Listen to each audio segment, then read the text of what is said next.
May panata sa sambayanang Pilipino ang mga Duterte senatoriables. Isang pangakong hindi sila papayag na may isukong Pilipino sa dayuhan, lalo na matapos ang pagkakakulong ni dating Pangulong Rodrigo Duterte sa International Criminal Court o ICC. Narito ang report ni MJ Mondihar. Para kay senatorial candidate Pastor Apollo C. Quiboloy, paglapastangan sa soberanya ng Pilipinas ang pagpapakulong ng Marcos Jr. government kay dating Pangulo Rodrigo Duterte sa ICC sa The Hague, Netherlands. Sa isang pahayag, giniit ni Pastor Quiboloy na spiritual leader ng Kingdom of Jesus Christ na hindi nararapat sa dating Pangulo ang kanyang sinapit sa dami ng ginawa nitong programa para sa mga Pilipino. Katulad ng infrastructure projects, laban sa talamak na iligal na droga at sa komunistang teroristang grupo na CPP-NPA-NDF.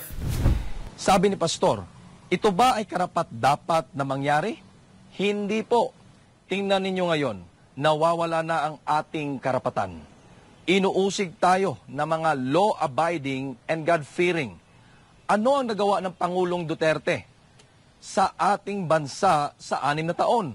Nakita natin ang kapayapaan, nakita natin ang katahimikan, nakita natin ang pag-unlad, nakita natin ang build, nakita natin ang NTF-ELCAC, nakita natin ang durugista ay natatakot nang lumabas at tayong mga law-abiding at God-fearing ang siyang nakakalakad ng matiwasay at may katahimikan kahit sa hating gabi, kahit sa madaling araw.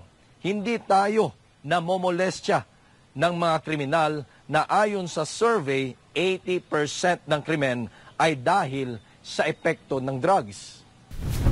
Para maibalik ang hustisya at dignidad ng bawat Pilipino, iginiit ni Pastor Quiboloy ang kahalagahan ng pagpili ng tamang mga kandidato sa darating na halalan. Sa hanay ng Duterte senatorial slate, tiniyak niyang kanilang ipaglalaban at puprotektahan ang karapatan ng bawat mamamayan. Hindi nila hahayaan na may isa pang Pilipino na isusuko sa dayuhan ng walang due process. Hindi nila papayagang maulit ang sinapit ni FPRD na walang paglilitis na dinakip at dali-daling nilipad patungong the Netherlands at hinubaran ang pagkakataong ipagtanggol ang sarili sa isang lehitimong hukuman. Kung inaapi-api ka, kung saan man ang aking gobyerno o ating gobyerno sa aming pamamahala ay mananagot para sa iyo. Tutulungan ka at dadalhin kang muli sa iyong mga karapatan at ipagtatanggol ka pagka ikaw ay Pilipino. Kahit saan mang lupalop ka, ipagtatanggol ka ng pamahalaan. Hindi namin ipagkakanulo ang iyong karapatan bilang Pilipino. Kaya vote straight, PDP laban. Ang 10 na mga senatoriables under PDP laban ay straight po ang iyong boto para maipagtanggol namin ang iyong mga karapatan dyan sa ating pamayanan, sa ating Kongreso, sa ating Senado. Numbers game ang sistema sa Senado o dapat makakuha ng mayorya ng suporta sa bawat 24 na halal na senador para isulong o pigilan ang mga hakbang ng gobyerno gamit ang pagpapasa ng mga panukalang batas. At kung manalo silang siyam o sina Pastor Quiboloy, re-electionist Bongo, Bato de la Rosa, mga abogado na sina Vic Rodriguez, Jimmy Bondoc, Raul Lambino, Rodante Marcoleta at JV Hinlo, pati na ang artistang si Philip Salvador, ay tiyak na mas magiging independent ang Senado sa 20th Congress. Numero 1 sa isinusulong ni Pastor Quiboloy ang death penalty laban sa mga korap sa gobyerno. Kaya panawagan ng butihing pastor sa mga Pilipino, suportahan siya at lahat ng Duterte-endorsed senatoriables para magkaroon ng Duterte block sa Senado.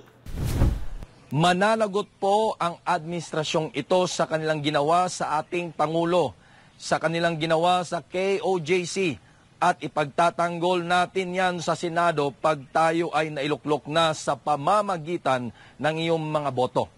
Kaya muli, idalangin natin ang ating Pangulong Duterte na sa madaling panahon ay maibalik siya dito sa ating bansa at muling tahakan ang kanyang mga karapatan na kanilang inabuso na ito ay ating ipagtatanggol. Yan po ang pahayag ni Pastor Apollo C. Quiboloy. Para sa Diyos at sa Pilipinas kung mahal, MJ Mondihar, SMNI News.